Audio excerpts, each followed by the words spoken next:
أعوذ بالله من الشيطان الرجيم. بسم الله الرحمن الرحيم. حميم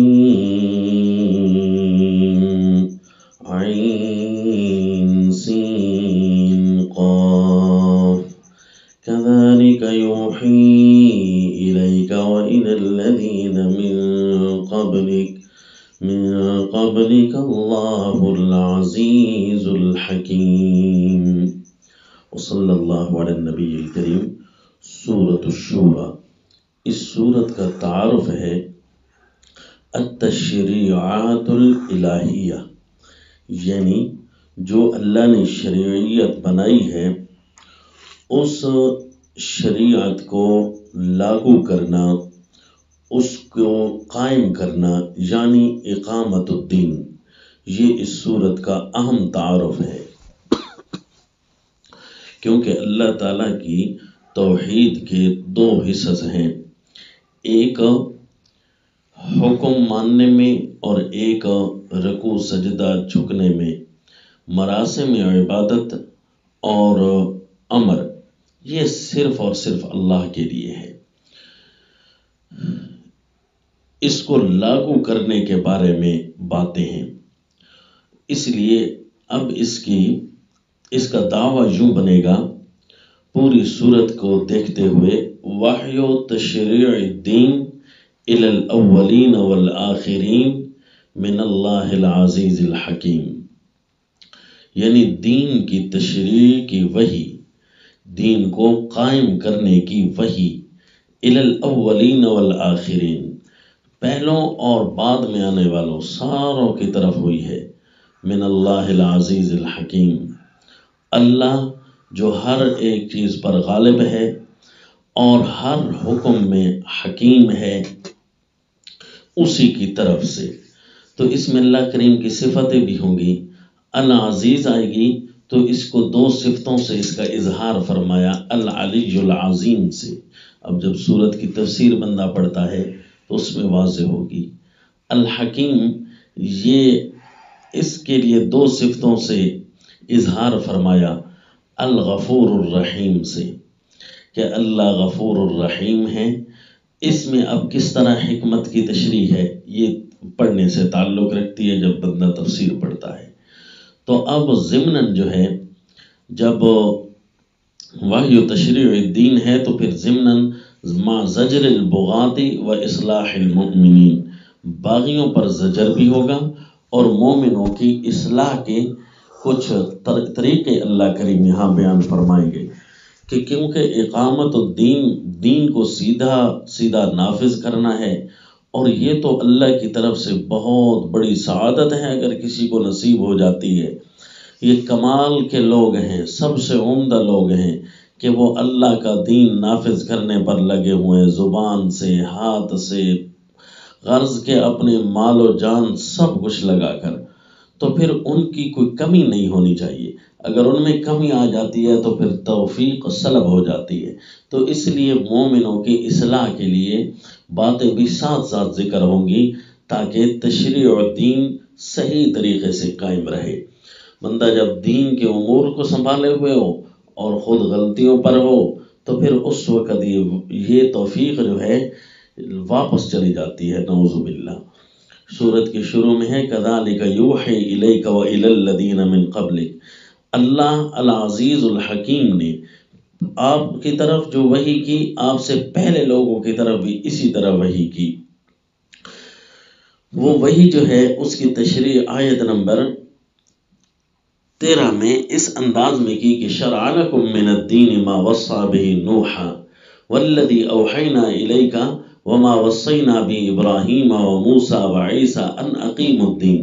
یہاں اللہ کریم نے سیدنا ابراہیم، سیدنا موسیٰ اور سیدنا عیسیٰ علیہ السلام تین لیے، اور ان سے پہلے سیدنا نوح علیہ السلام، 4 انبیاء کا تذکرہ کیا، اور 5ویں پھر امام الانبیاء صلی اللہ علیہ وسلم. ان 5 پیغمبروں کا نام لیا اقامت الدین میں، حالانکہ ساروں کی طرف وحی کی گئی.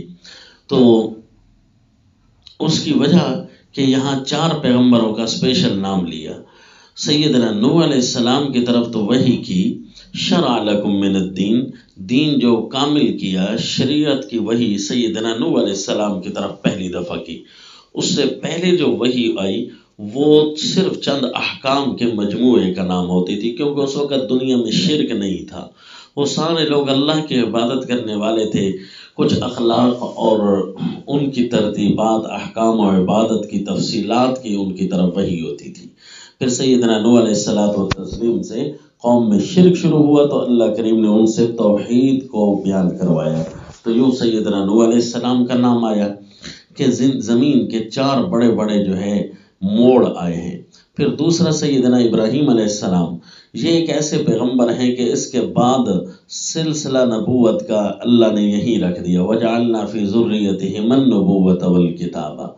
سیدنا نوح علیہ السلام اور سیدنا ابراہیم علیہ السلام کی ہی اولاد میں سلسلہ نبوت آگے چلا، تو جتنی بھی زمین پر اس وقت سلسلہ نبوت کا ہے وہ سیدنا ابراہیم علیہ السلام سے ہی ضرور گزر کر جاتا ہے، شروع سے لے کر آخر تک، یعنی سیدنا ابراہیم علیہ السلام کے بعد سے۔ پھر اس کے بعد سیدنا موسیٰ علیہ السلام کا نام لیا، کیونکہ یہاں پر اللہ نے یہ پہلے پیغمبر ہیں جن کی طرف اقامت الدین یعنی توحید حاکمیت کی وحی اللہ نے سب سے پہلے کی، کیونکہ ان کے سامنے جو ظالم موجود تھا فرعون، وہ ربوبیت کا اپنے لیے دعویٰ کرتا تھا، انا ربکم الاعلی، تو ان کی طرف سیدنا موسیٰ علیہ السلام کی طرف وہی حاکمیت کی کہ انہیں کہو کہ حکم بھی ایک اللہ کا نافذ ہونا ہے زمین پر، تو اس لیے حاکمیت کے پہلے پیغمبر ہیں، ان کا بھی ذکر آیا۔ سیدنا عیسیٰ علیہ السلام کا ذکر اس لیے ہے کہ پوری کائنات کا اللہ نے قانون بدل کر بغیر باپ کے سیدنا عیسیٰ علیہ السلام کو پیدا کیا، جو اللہ کی حاکمیت اور عبودیت کا مظہر بن کر آئے کہ دیکھو امر اللہ کا چلتا ہے، مرضی اللہ کی چلتی ہے۔ اس لیے ان پیغمبروں کا نام لے کر فرمایا۔ پھر آپ صلی اللہ علیہ وسلم اور آپ کی امت کو خطاب ہوا کہ شرع لکم من الدین، یہی دین آپ کے لیے بھی ہم نے لاگو کیا ہے۔ کبر علی المشرکین ما تدعوہم الیہ، مشرکین اس کو ہلکے میں نہیں لیں گے، ان پر بڑا بھاری گزرے گا جب تم اللہ کے دین کی بات کرو گے۔ مشرکوں پر بڑا بھاری گزرتا ہے، وہ حاکمیت کے مشرک ہوں یا اللہ کی عبودیت کے مشرک ہوں، مراسم عبادت رکوع سجدہ میں غیر اللہ کو شریک کرتے ہوں یا اللہ کے قانون میں اپنے آفیسروں کو اور اپنے حکومت کو اور جمہوریت کو اس کو شریک بناتے ہوں اللہ کے دین کا، تو یہ انسانوں پر بڑی بھاری گزرے گی جب اللہ کے دین کی تشریع شروع ہوگی۔ مومنوں کو کیسا ہونا چاہیے؟ یہ قابل اعتراض حالت میں نہ ہو، ان کو کوئی ایسی غلطی نہ لگی ہوئی ہو کہ جس سے اللہ کے دین کے حاملین ان پر اعتراض کرتے ہوئے لوگ اللہ کے دین کے دشمن بن جائیں۔ وہ تو پہلے ہی دشمنی اختیار کیے ہوئے ہوں گے، انہیں کوئی راستہ نہیں مل رہا ہوگا کہ کیسے اللہ کے دین کی ہم تردید کریں۔ پھر اللہ کے نیک بندے ان کو برائیوں میں لگاتے ہیں، حاملین دین کو لالچ دے کر ان کو دین سے دور کرتے ہیں، یوں پھر ان کی حالت جو ہوتی ہے وہ اعتراضات سے بھری ہوئی زندگی ہوتی ہے، تو یوں کر کے وہ لوگ دین پر طعنہ کرتے ہیں۔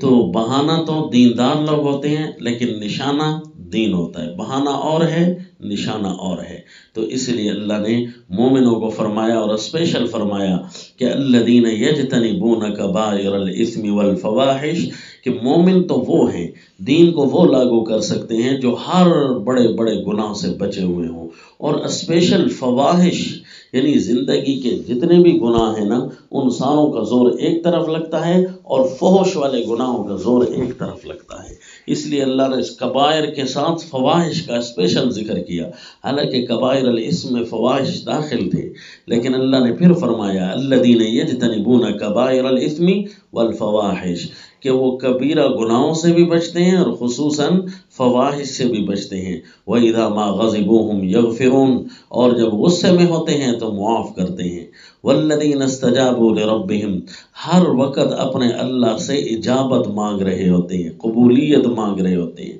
وَأَقَامُوا الصَّلَاةَ، اور نماز کو قائم کر کے دکھاتے ہیں، پڑھنی کیسے ہے اور قائم کیسے کرنا ہے۔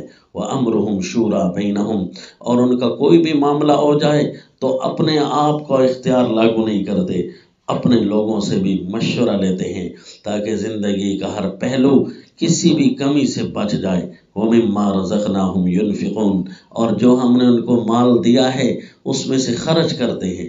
وَالَّذِينَ إِذَا أَصَابَهُمُ الْبَغْيُ هُمْ يَنْتَصِرُونَ، اگر کوئی باغی آ کر ان پر بغاوت لاگو کرتا ہے تو اس کا پھر وہ بدلہ بھی لیتے ہیں۔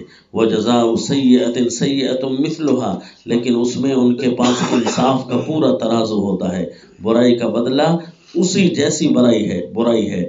فَمَنْ عَفَا وَأَصْلَحَ فَأَجْرُهُ عَلَى اللَّهِ، جو بندہ معاف کرے اور اصلاح کی غرض سے کرے، فَأَجْرُهُ عَلَى اللَّهِ، پھر اس کا اجر تو اللہ کے ذمہ ہو گیا، وہ تو بہت زیادہ ہے۔